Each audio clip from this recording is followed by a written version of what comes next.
Sul piano politico e morale, questa indifferenza, benché comune, è a mio avviso il pericolo maggiore che possiamo correre.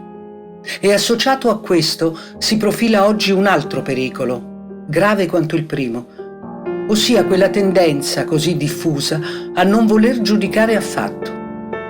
Dalla volontà o incapacità di scegliere i propri esempi e la propria compagnia, così come dalla volontà o incapacità di relazionarsi agli altri tramite il giudizio, scaturiscono i veri scandala, le vere pietre d'inciampo che gli uomini non possono rimuovere perché non sono create da motivi umani o umanamente comprensibili. Lì si nasconde l'orrore e al tempo stesso la banalità del male. Hannah Arendt.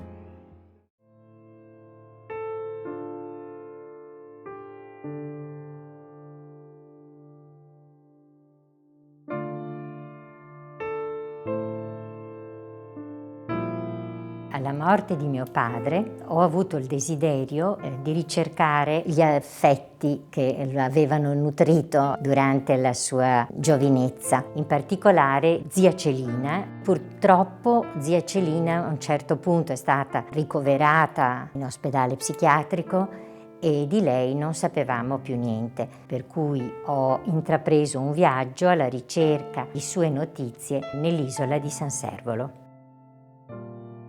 Della famiglia di Celina sappiamo che erano 3 sorelle, vivevano in Villa Trieste, che era una villa non sontuosa ma con un bellissimo giardino che era stato progettato da Jappelli. Celina aveva fatto il Tito Livio, poi si era iscritta nel 27 a lettere e filosofia, si era laureata con una tesi su Maeterlinck. Celina aveva senz'altro la passione per la letteratura, da come risulta dal suo corso di studi, però era anche una persona molto curiosa, estroversa e anche eccentrica, se vogliamo. Aveva vinto delle competizioni sulla conigli-cultura e avicultura e poi aveva organizzato nel 1938 il doposcuola per i bambini e ragazzi ebrei. Aveva organizzato una falegnameria e attraverso un amico, Tono Zancanaro, aveva organizzato un corso di disegno. Molto affezionata al padre. La mamma era mancata nel 27, quando lei aveva 19 anni e quindi era rimasta a vivere con lui. La sorella maggiore si era sposata giovane. Sappiamo però che nel 1942 è l'unica ad assistere il padre che è malato e quindi doveva essere un rapporto molto stretto. Nel 1938 vengono emanate le leggi razziali, che sono una persecuzione dei diritti civili degli ebrei, nel senso che gli chiudono le scuole di ogni ordine e grado, nessuno può più lavorare nelle istituzioni e Celina pensa di fare qualcosa di utile alla sua comunità e apre un doposcuola in Villa Trieste. Dopo l'8 settembre del 1943 gli ebrei italiani si trovano in una situazione di grande pericolo, diventano nemici e stranieri e in quanto tali tutti perseguibili e arrestabili, per cui ognuno cerca di nascondersi e di trovare un posto sicuro. Mio padre accompagna un amico, Rodolfo Goldbacher, a Roma per l'esame di riparazione dell'esame di maturità. Rodolfo riesce a passare l'esame di maturità, si salutano, mio padre cerca di raggiungere gli americani, gli inglesi al sud e quindi riparte con la bicicletta. Nel percorso cade in un fosso, si rompe un ginocchio in modo grave, viene ricoverato, però non può essere operato perché c'è la possibilità che venga riconosciuto. Quindi scappa e riesce a trovare dove si sono nascosti i genitori con il fratellino. Celina rimane a Padova con il padre. Sappiamo già dall'anno precedente che la sua salute non era buona, è possibile che lei avesse già un umore alterato e può aver avuto paura di partire con la sorella, il cognato e il nipote, che erano poi i genitori e il fratellino di mio padre, per nascondersi. Sappiamo che il papà viene ricoverato, ma non sappiamo se è stato prima del suo ricovero, che viene chiesto ad ottobre dal professor Cacciavillani per un'alienazione mentale. Io credo che abbia sofferto molto, forse aveva anche intuito la pericolosità della realtà in cui stava vivendo e non ha avuto delle risorse anche materiali, per sottrarsi a questi pericoli quando è stato il 43. Avrà avuto sicuramente voglia di reagire in qualche modo. Io credo che il suo bisogno di reagire sia manifestato con questa sua incontenibilità, chiamata alienazione mentale, ma lì era sicuramente una forma anche di ribellione. Nel marzo del 44 viene trasferita a San Servolo e nelle poche pagine che riportano i colloqui avuti con lei emerge questa idea di essere stata punta da tutti gli insetti del mondo ed aggiunge che specialmente le api fanno bene alle neuropatia, dice, però non al cuore.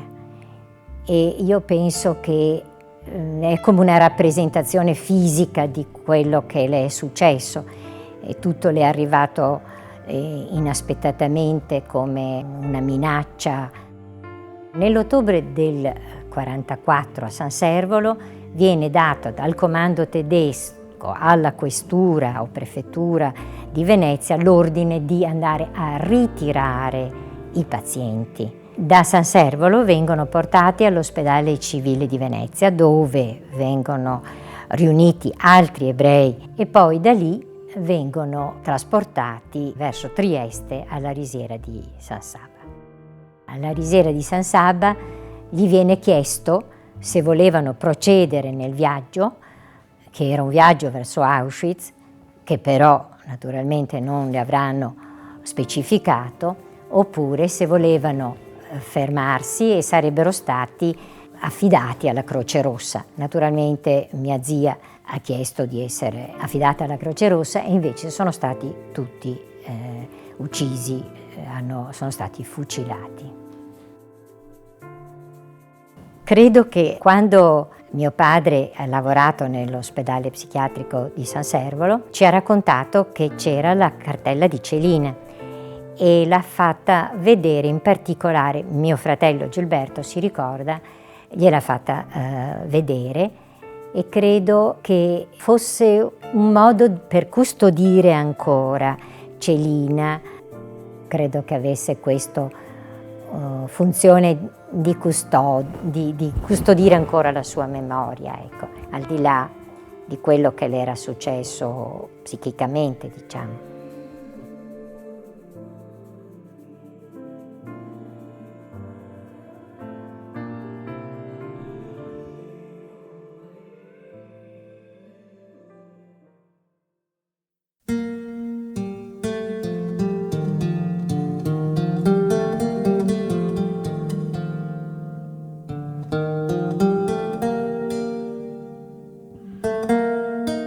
I miei genitori hanno reagito molto male alle leggi razziali, anche se mio padre era già stato licenziato dalla Banca del Lavoro di Gorizia perché non aveva appoggiato delle richieste del Podestà di Gorizia. Quindi eravamo già venuti via da questa città. Allora nell'incertezza siamo andati a stare al Lido perché la mia mamma era veneziana, Mio padre era modenese, ma l'unica persona ancora della famiglia era la mia nonna, Alice De Benedetti, orefice, che stava a Venezia. Allora siamo andati a stare al Lido perché secondo mio padre l'aria era migliore per i bambini. Avrei dovuto andare a scuola perché io sono nata nel luglio del 32, quindi avrei dovuto andare a scuola. La scuola per me era lì a 2 passi da casa mia, però invece non ci hanno naturalmente accettato e allora hanno aperto una scuola elementare e anche ginnasio a Venezia. La comunità di Venezia ha organizzato questa scuola. Ci voleva un'ora di vaporetto per arrivare in ghetto dove c'era la scuola elementare. Noi d'estate andavamo in campagna fra Padova e Vicenza, la mia nonna aveva una campagna. L'8 settembre da lì c'era una sagra lì vicino. Noi bambini eravamo andati tutti con un carrettino perché naturalmente le automobili non esistevano, non si potevano avere. Siamo andati a questa sagra e ricordo quando siamo tornati abbiamo trovato la mamma mia e la nonna sulla porta con la faccia scurissima perché c'era stato l'armistizio. Loro due erano disperate e la vedevano molto brutta la situazione. Il 10 di settembre un mio zio che stava a Padova ci ha mandato a dire di andare subito, tornare a casa, perché a Venezia sarebbero sbarcati gli alleati, cosa che poi non si è verificata. Allora siamo corsi, non le dico, con carrozza perché non si poteva andare in giro con le automobili. Non le dico, me lo ricordo ancora, cos'erano le strade in quei giorni, spaventose, piene di gente che andava e veniva, non sapevano cosa fare. Vabbè, e siamo arrivati al Lido. Dopo 2 o 3 giorni, adesso non mi ricordo quanti, il presidente della comunità si è suicidato, della comunità ebraica, per non dare le liste degli ebrei, ma naturalmente la questura le aveva le liste. E per fortuna ha avvisato tutti di andare via perché erano scesi i tedeschi e i tedeschi avevano chiesto le liste degli ebrei. E quindi siamo scappati via dal Lido, siamo andati sulle colline dei Berici, siamo rimasti lì un po' di giorni, se non che il 16 ottobre c'è stata la grande retata a Roma di ebrei e il treno è passato per Padova il 17 o il 18 ottobre e si è fermato qui a Padova alcune ore. La mia baglia, la Regina Bettini, che mi aveva allattato quando sono nata, ma poi era rimasta sempre molto legata alla mia famiglia. E lei, per caso, si è trovata nei pressi della stazione e ha saputo che c'era questo treno di questa povera gente che chiedeva acqua, che chiedeva aiuto. E allora si è precipitata, siccome sapeva dove eravamo, si è precipitata dai miei genitori dicendo: qualsiasi cosa voi abbiate bisogno, noi siamo disposti, qualsiasi cosa, siamo disponibili. E allora i miei hanno deciso che noi, io e mio fratello, venissimo a Padova e siamo venuti a Padova a casa sua.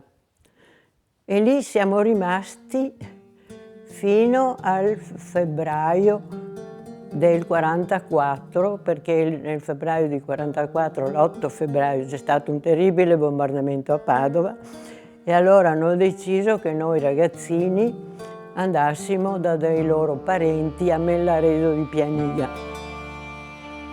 Poi una zia stava a Santa Giustina Bellunese e quindi io e mio fratello, accompagnati dalla regina, siamo andati e siamo stati un mese. Dopodiché sono arrivati i tedeschi e le hanno avvisata che le requisivano la villa. E allora lei ha chiamato subito la regina perché andassimo via, perché avere i tedeschi in casa, questi due ragazzini, non era...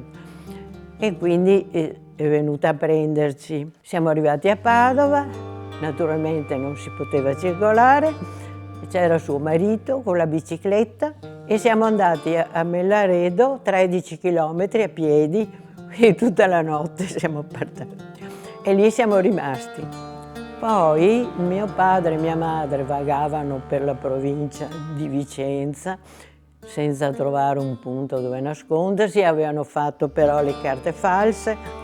Nel giugno mio papà ha incontrato un suo amico che non vedeva da tanti anni e lui era un avvocato che stava a Schio. Guarda che se hai bisogno io ti trovo una sistemazione a Schio. E così fu.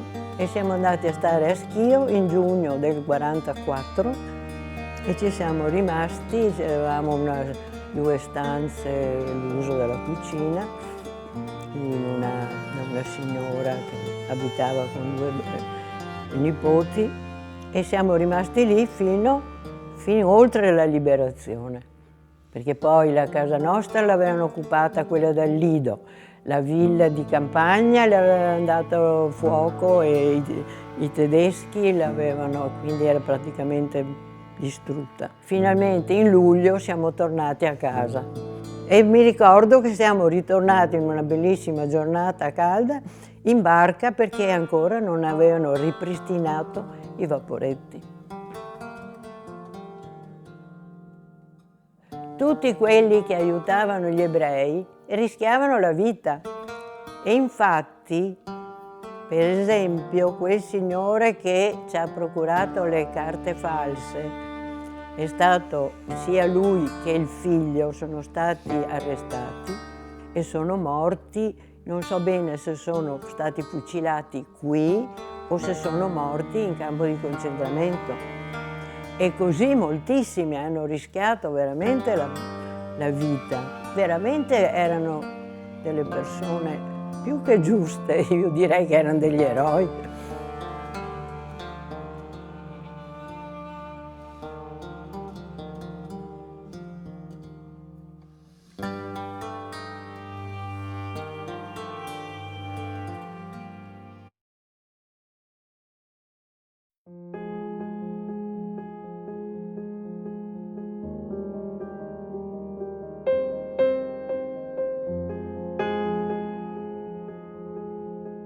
La mia famiglia, prima del 38, del scoppio delle leggi razziali, viveva in via Roma 18, oggi 48, ed era molto felice. Andando all'indietro, appunto, bisogna ricordare che i miei bisnonni, Simon Jesus e Feiga Granginski, erano nati nella seconda metà dell'Ottocento a Grodno, oggi Rodna, una cittadina della Bielorussia ai confini con la Polonia. Lì erano nati i loro due figli maggiori e anche l'unica femmina, Clara, che poi diventerà per tutti noi per sempre la zia Clara. Da Grodno, tuttavia, dovettero fuggire precipitosamente a causa di un pogrom devastante che avvenne a seguito dell'omicidio dello zar Alessandro II, di cui furono imputati gli ebrei.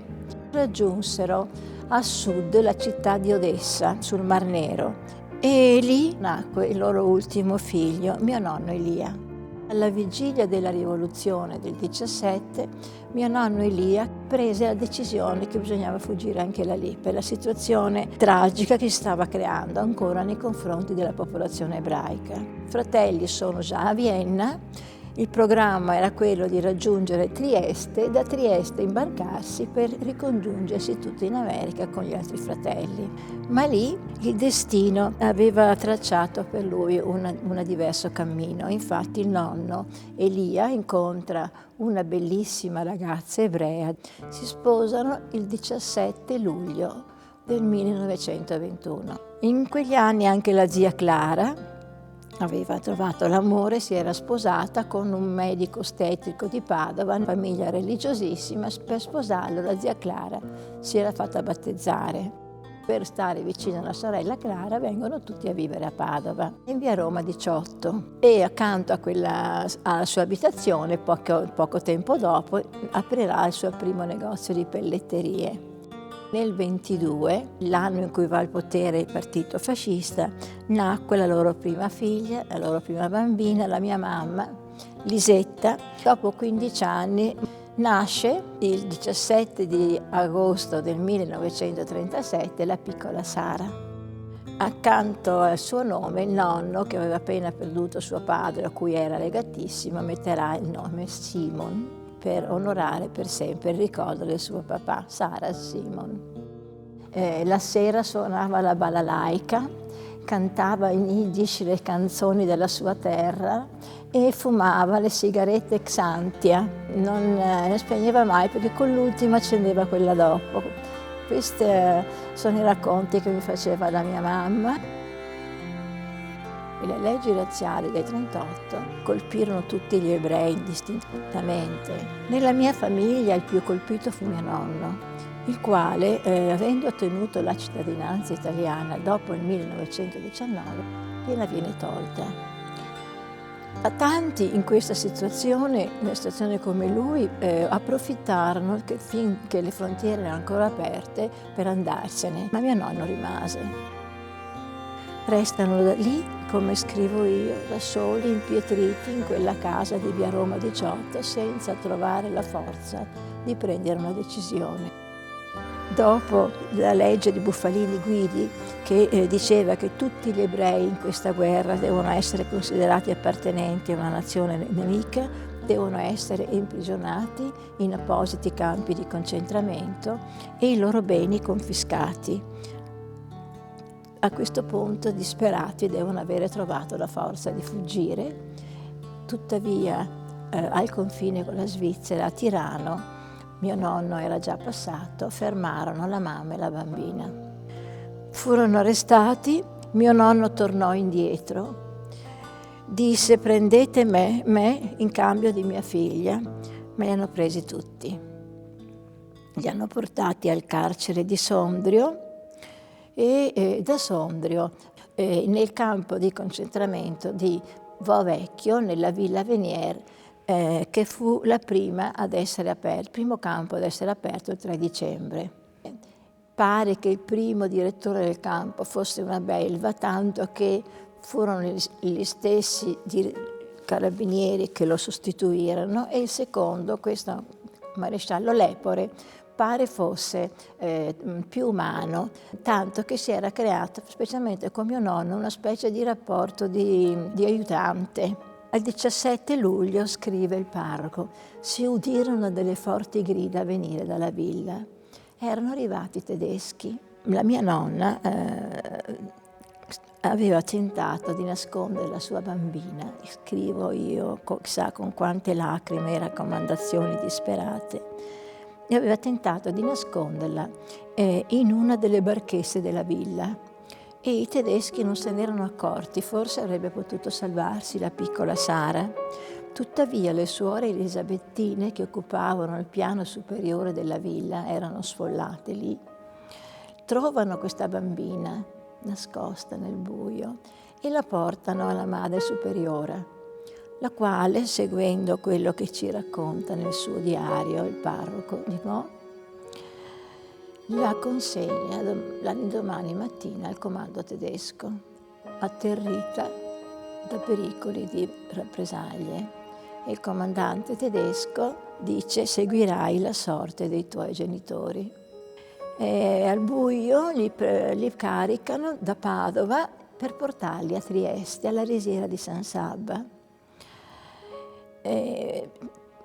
Probabilmente mia nonna, e questa è una ricostruzione che ho fatto adesso perché non penso che l'avrebbe buttata via la bambina nel buio di nascosto da sola, forse ha visto qualcuno che conosceva e con un bigliettino puntato sul petto la fa scivolare fuori dal finestrino.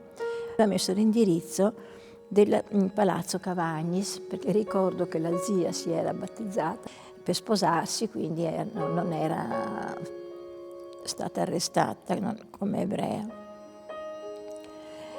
Verrà portata lì. Però i tedeschi, quando arrivano a Trieste, se ne accorgono, e poiché, come io ho scritto non era accettabile che una sola bambina ebrea scappasse alla Shoah in tutta Europa, tornano indietro a prenderla e la trovano con facilità perché erano gli unici parenti che aveva a Padova. E tornano, la zia Clara dopo tanti anni si tappava le orecchie così per non sentire ancora quelle urla, perché era in giardino, la bambina era in braccio, ha visto la scena, ha gridato zia i tedeschi, e dice che le hanno puntato il mitra sul petto, le l'hanno strappata da queste braccia e l'hanno portata via. Li hanno portati tutti alla risiera di San Sabba, dove dovettero aspettare 10 giorni prima di essere deportati via. Ricordo che, come c'è scritto il prete nel suo diario, da voglia avevano portati via così come erano, senza neanche un fazzoletto, un golfino, niente, cioè non avevano più niente con sé. Quindi questi 10 inesorabili giorni devono aspettare. E poi il 30 agosto, con un carro che comprendeva circa un centinaio di persone, partono alla direzione di Auschwitz. Arrivarono la notte tra il 3 e il 4 di agosto, furono sottoposti subito a delle terribili selezioni, pare fosse il dottor Mengele in persona a occuparsene. La nonna e la bambina furono uccise immediatamente e il mio nonno purtroppo toccò la sorte di sopravvivere e morì a Dachau, dove erano stati portati anche gli altri ebrei padovani, pare con una marcia della morte. Morirono a Dachau, morì mio nonno alla vigilia della liberazione nell'aprile del 45, 3 mesi prima che il campo fosse liberato dagli americani. Noi siamo i figli della Shoah. Non abbiamo avuto né un'infanzia né un'adolescenza normale come gli altri bambini, perché questa storia, specialmente quando sei piccolo, ti travolge tutto quanto. Poi piano piano, crescendo, ho dovuto, per affrontare le problematiche che la vita quotidianamente ti pone, non l'ho mai dimenticata, ma come l'ho rimossa. E da qui che l'ho messa qui.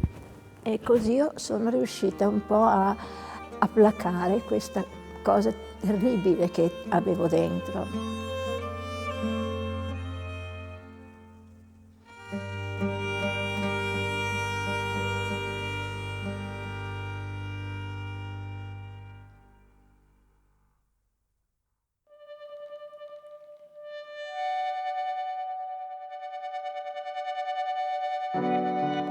Archivio di Stato di Padova, Fondo Commissariato per la gestione dei beni ex ebraici, busta 54. Inventario compilato dai funzionari della Questura di Padova di quanto prelevato dalla casa dell'ebreo Gessen. 2 specchi da muro lavorati. 17 pezzi utensili da cucina. 16 piatti dei quali 4 fondi. 4 piatti ovali dei quali 2 piccoli e 2 grandi. Una scodella contenente 12 coppette in vetro, 3 bottiglie di vetro, 6 bicchierini, un orologio, 5 soprammobili, una statuetta con 3 immagini, 5 camicie da uomo, 2 paia calzini bianchi, un berretto da sciatore, un paio pantaloncini bianchi da turismo, 4 cravatte, 2 colletti duri, 4 vestitini da bambina, una pellicetta da culla da bambina, 3 cappellini, un giubbetto di lana non finito, 2 sottovesti, 2 cappellini da sole, 3 paia di scarpe, 1 zoccoletti, 1 grembiulino rosso.